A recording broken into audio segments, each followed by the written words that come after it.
Hello, and welcome to the Angus and Pete Show.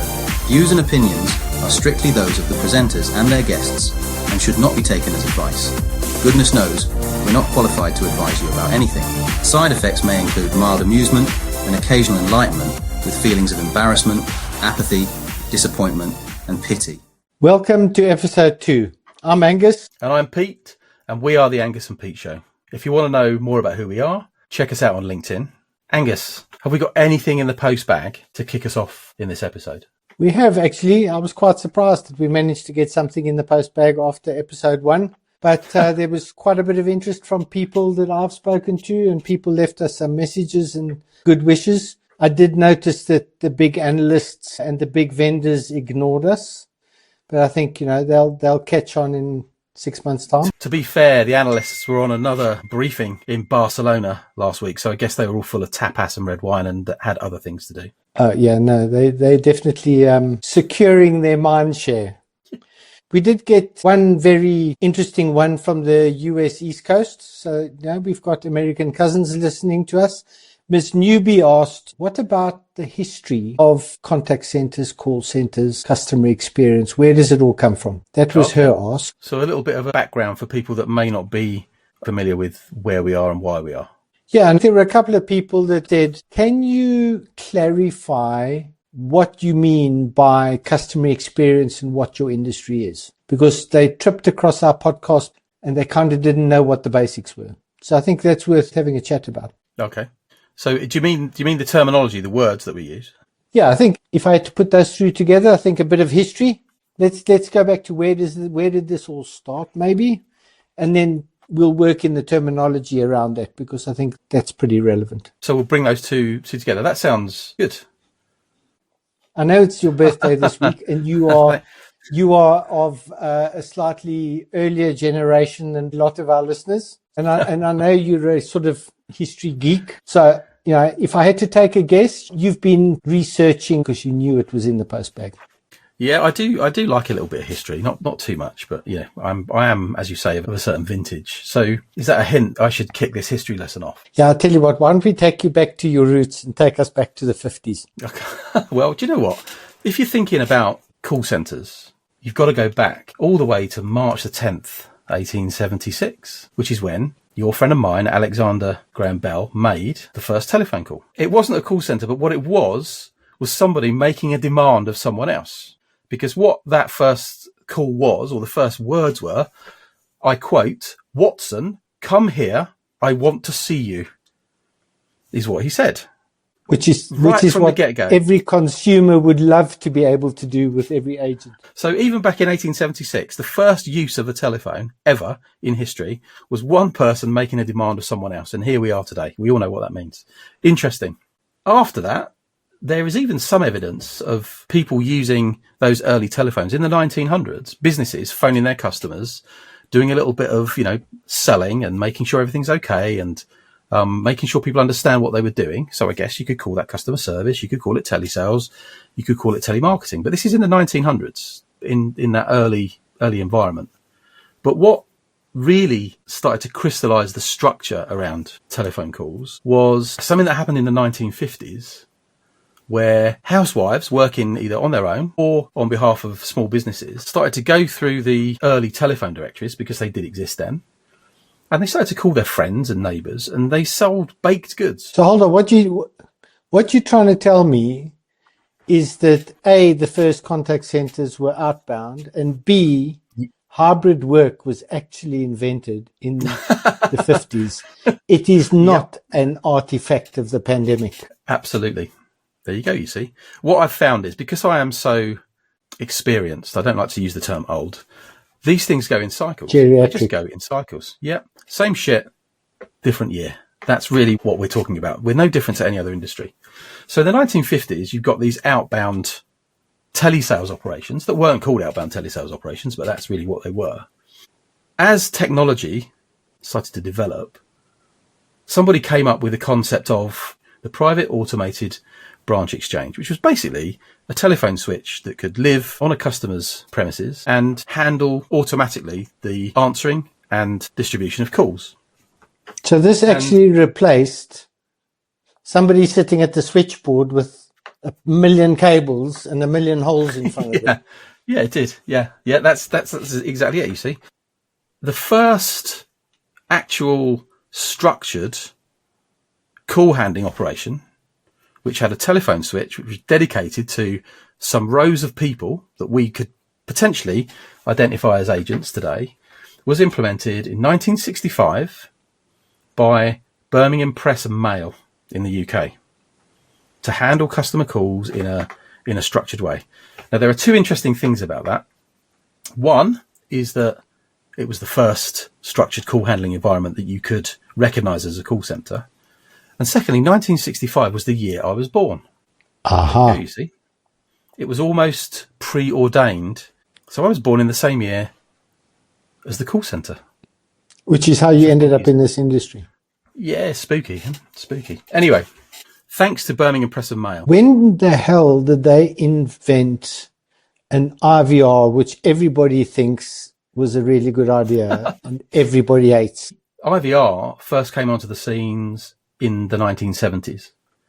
So as the telephone switches became a little more sophisticated, and as businesses got used to the idea that having calls queuing into an organisation, having more calls waiting than you've got people to answer them, in some circumstances is a good thing.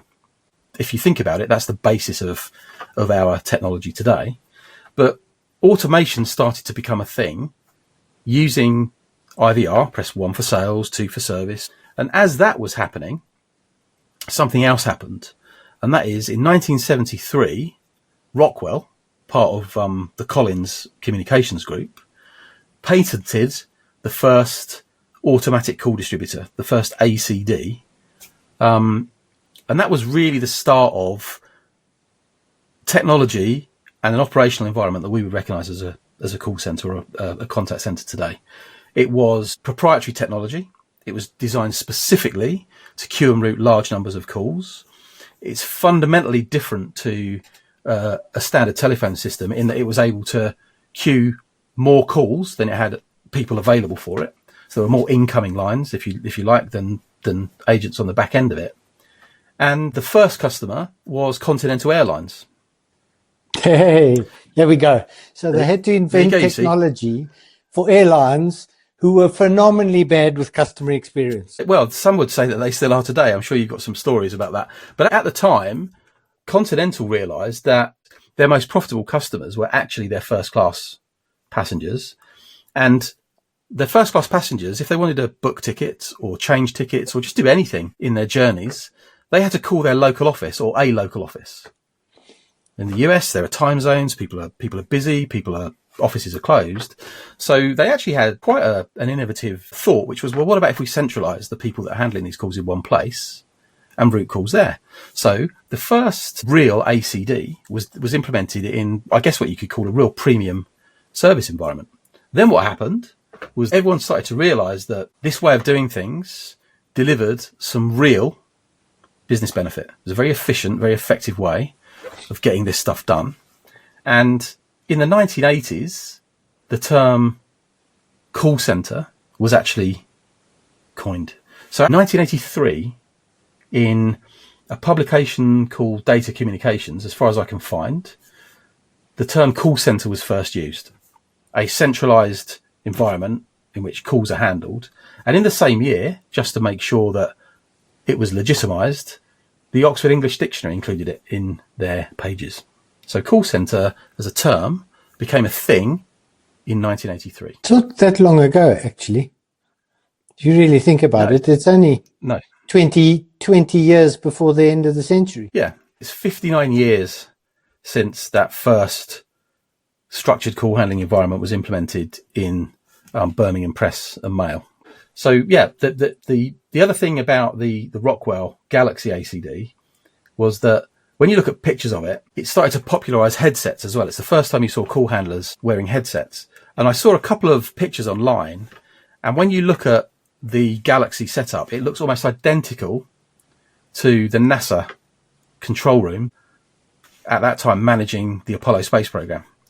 And I guess it's no coincidence that Rockwell, the people that built that, were also involved in the space program. But there you go. So you started to get these massive lumps of technology, people with headsets, and it all started to look quite exciting. And people wanted to work. Imagine this. People wanted to work in these new environments because they were high tech, they were interesting, and they were dealing with premium services. So hold on, you've just mentioned headsets. Now that's something that comes up quite often when we're talking to business customers, especially CFOs, CIOs, the real C-suite that own the budgets. And one of the questions that I've had is, can you explain to me why I spend so much money on headsets for contact centers? What is it about headsets? You've mentioned it. Yeah. Why Well, why headsets? do you know what? I've been asked that question as well. And the best answers are the really simple ones. And the answer is, when you're in a contact center, call center environment, you're usually transacting business.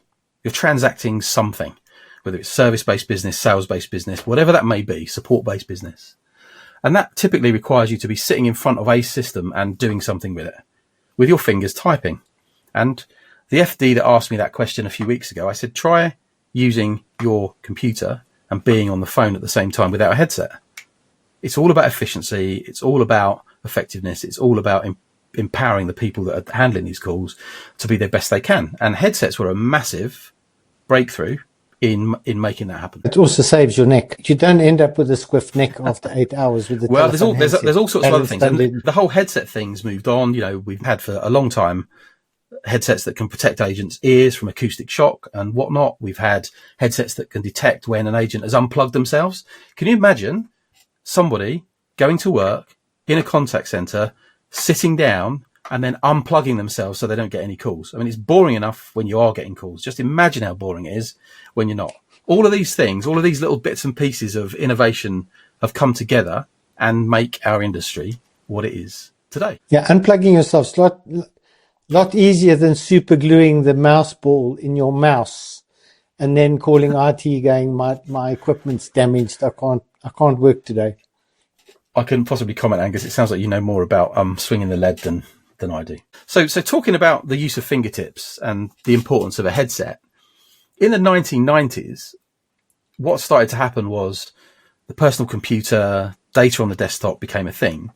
So as you move through the 90s and into the 2000s, into the noughties, you start to see things like CTI, desktop automation, more computerization, more automation on the desktop. So in the 1990s, 2000s, you started to see the emergence of those organizations that weren't just building telephone switches, but were also building the bits and pieces that enabled the people to get the job done and all the management information that comes with it. And we know they are. You started to get these thoroughbred contact center vendors, people who are still around today. Avaya, well, I think they're still around today, are they? Just about.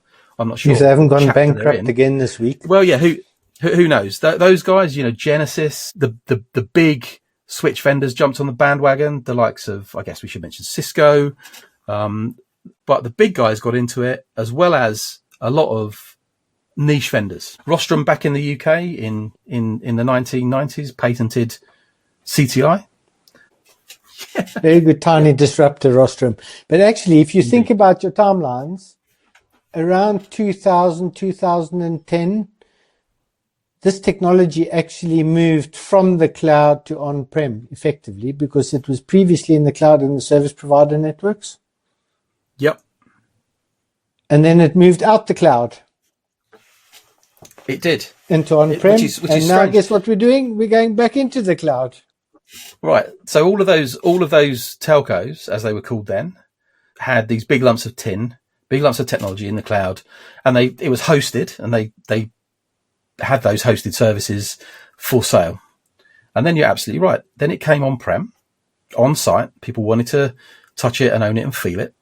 And now we're in the situation in probably from 2010 onwards that cloud computing really started to kick up. And I think the first cloud contact centers were available in, 2005, 2006, proper environments. I'm sure we'll get someone in the postbag saying, we had one back in 2001, which is fine. I'm sure you did. Let us know. But yeah, we're in that sort of time frame. So in the 2010s as well as the cloud technology, we start to see the proliferation of smartphones, mobile wireless technology, actually also the internet. You know, you said, well, contact centers weren't that long ago. Well, the internet is frighteningly recent as far as I'm concerned. And its invention and its proliferation were in two very different phases. People only really started using the internet. You just think about it. In the late noughties, early 2010s, it really started to come into its own. And I mean, I can still remember really clearly my first test of the internet and the World Wide Web, and I'd hardly call it the World Wide Web at that point in time. It was basically, it looked like you were doing a directory search in DOS. For those of you that can remember that operating system, way long before Windows. We weren't going to talk about technology on our podcast, and listen to us. But you know what? The internet itself is probably what opened this up. Yeah, I think so. So we get to the 2000s and the 2010s because of mobile technology, because of the things that were coming along. Call centers started to become contact centers. As people wanted to start queuing and routing email and web chat, which were probably the first two. And you know what? Even today, I reckon that 80-90% of contact is handled in voice, email, and web chat. And we can talk about automated channels, and we can talk about digital first, and we can talk about AI. But the call center became the contact center when other channels, additional to voice, started to become a thing. And then we find ourselves today with all of that history, 59, 60 years worth of history, and everyone now is talking about artificial intelligence. It's interesting, it's good stuff, but I wonder, Angus, whether, given that history, given what's gone before, given that things in many respects haven't changed too much, are we as an industry have we over-rotated into AI? Given that I don't think the basics have changed too much. No, I think if you really think about it, AI really, in most people's heads that I talk to, equals ChatGPT and large language models. Right. In their heads. We've been doing AI for a long time. If you think about noise cancellation, that's AI. Yeah. A lot of the work that's done in silicon now is AI.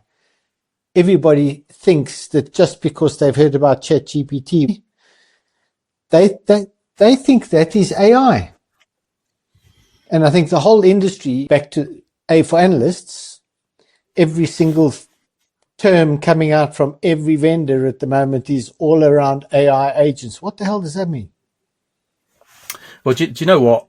What it is for me is just another use, or maybe even misuse, of a technical term in our industry. Just think about it. We've mentioned the terms call center and contact center. Now, they sort of describe what they are, but they really speak to the technology. They really speak to the technology, and so does AI. And this is where I think the second part of our conversation, the second part that came from our post bag around what actually should we be calling ourselves? What words should we be using? It's probably a good time to start that conversation right now, because I've got some, as you know, I know. quite strong, no, now we're on your hobby horse. Views. I know where this is going. Well, so all of those phrases, call center, contact center, omni-channel contact center, and then customer service, customer experience, they just don't quite do it for me, because when you look at the fundamental reason why people buy this stuff, actually why people sell this stuff, it's for a really basic thing. It is to balance customer experience or customer service on the one hand with the cost to serve on the other. It is as simple as that. At the moment, our industry is using the term customer experience and CX like it is the be all and end all. And it isn't, because most businesses, most buyers care much less about that than they do about the cost and the profit and the financial imperatives of their business. So Customer experience doesn't actually do it. Okay, here's an interesting example of this. 3 days, 3 flights, 3 delayed flights. Oh, If I add up the hours, it is 5 hours of dead time in 3 days. Now, caused by your airline partner. caused by one airline, which, to be honest, for this airline, that's pretty normal. In fact, I actually sit down now these days. If you actually leave on time, that's like really strange. And you go in, and I'm going to post this picture, I think at some point in time on our social feeds this week. But you go in and they've got these great big posters that they are now, focused on transformation and sustainability.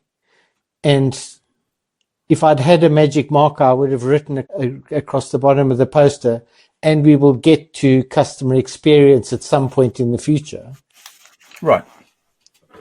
It's all about the cost. Because, it's all about their aims from that side. The customer experience is irrelevant. Right. And if you're selling our tech, and if you're buying our tech, then stop being disingenuous with each other and stop pretending as a seller you understand and care about customer experience more than you care about the money that it makes you. And the same for businesses, right? So the real trick is what phrase do we use? And my view as it stands right now, and it has for some time, when I'm talking to customers, when I'm talking to salespeople, I do training and some mentoring stuff as well. I use the term customer engagement. I use the term customer engagement because it actually speaks to both sides of that equation. In the English language, engagement is what people do before they get married, right? It's about bringing two things together. So customer engagement actually perfectly describes in 2 words what we're all about. We're about making sure that we effectively engage with customers from a financial perspective on the one hand and from an experience perspective on the other. That's why I like it. The other thing I like about it is when you're selling this stuff, you can very easily have a conversation with the word customer engagement in quite a natural way. It's a question. Angus, how do you engage with your customers? So it doesn't pigeonhole you into a preconceived idea. Yeah. And what it also forces you to do is have a business conversation, not a technical one. Because as soon as you start talking about contact center, call center, AI, all those other things, you go hurtling into the tech. Customer experience is better, but it speaks to one half of the equation. So the phrase that I've started to use, and it's effective. Interestingly, it's more effective with people who are new to our industry, don't know all the buzzwords and all of the phrases. It's just a more natural way of starting the conversation and explaining what we do. It works. It works for me. So why not use the phrase customer interaction? Whatever floats your boat. The bottom line is, if it works for you and if it works in a certain situation, then use it. There are situations where absolutely it's the correct thing to do to use very technical terminology and have a very technical conversation, because ultimately what we do is based on some very clever tech. But when you're talking to people, and remember who posted this, we had a newbie in the East Coast of the US. When you're talking to people who don't know the ins and outs of this, then do them a favor and give them a clue in the first 2 words that you use, because it sort of is self-describing. It gives you an idea of what this thing is all about. That's my view, and that's based on experience. We've got 60 years of history in this industry, and it's still embedded in the terminology that we use today. It's just there. And it's not going away. It's not going away. It's not. It changes words though. So if you think about it, we've had call center, we've had contact center, we've had multi-channel. Yes. We've had omni-channel, and I have sat in a bar on a business trip with about 6 engineers, And believe me, you take 6 engineers, you feed them each 6 beers, and then you get a really interesting discussion. And the entire discussion for an hour was about which phrase was better, multi-channel or omni-channel. They actually had not figured out that they're about 180 degrees opposite to each other. They see them as almost synonyms. And do you know what? The people that care about those sorts of phrases, the people that build this stuff, you tend to get that sort of argument on the technical side of the house. This podcast is all about engaging with business people. There you go. I just said it. I didn't say about the experiences that business people have. It's about engaging with business people and allowing business people to engage more effectively with sellers and vice versa. So that word customer engagement ticks a lot of boxes in a very short phrase. So salespeople listening to us should go out and try it. The ones that have are being successful in opening up conversations with business people that otherwise would be turned off by the phrases contact center or call center or even customer experience and AI. Yeah, I'm interested, but what is it actually doing? It's words are important. Words are important in our industry because jargon's overused, jargon's misused, and AI is possibly the worst example of all time of that. It's become this ubiquitous thing, and who knows what it is? People are fascinated by it and frightened by it in equal measure, and it's a technology looking for an application in a lot of cases. Just be very careful with it and understand what those words What's happening? So what are the takeaways? Let's wrap it up. We always said we were going to add value to people. So we've got to summarize it with a couple of takeaways. What are they? Respect the history, but don't let the legacy terminology bleed into what you're saying to customers if it doesn't mean anything. Don't go using it for the sake of it. 2, stop using jargon. There's a time and a place for it, but be very careful where you use it. And as I've said, AI is possibly the worst case there. Just remember in all of this that the real issue is very simple. We exist to help organizations balance customer experience on one hand with the cost to deliver those experiences, the cost to serve on the other. And I think our industry must reflect that with the words that we use and the way that we describe ourselves. That's what we should do. I'm not asking marketing departments to rebrand all over the world. I think that's a step too far. But as sellers, remember that customer engagement helps you to articulate perfectly the balance between customer experience on the one hand and cost to serve on the other. That's why it's a powerful phrase. So if we summarize it all down, talk normal English. Don't talk tech. I think that's it, Pete. Just to wrap up, if people have got feedback for us, what do they do? Well, please message us directly on our LinkedIn page. Listen on your favourite podcast platform. Hopefully you're listening to this now on your favourite podcast platform.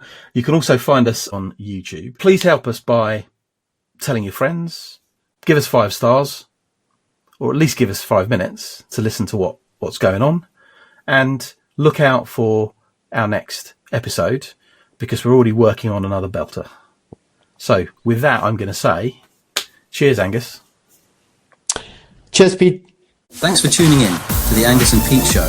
Remember, it's based on the personal views and opinions of the hosts and their guests. If you're feeling aggrieved or litigious, take a chill pill. There's already enough stress in the world. Don't forget to follow us on LinkedIn and subscribe to our YouTube channel for more episodes. We'll see you next time. Oh, and tell your friends.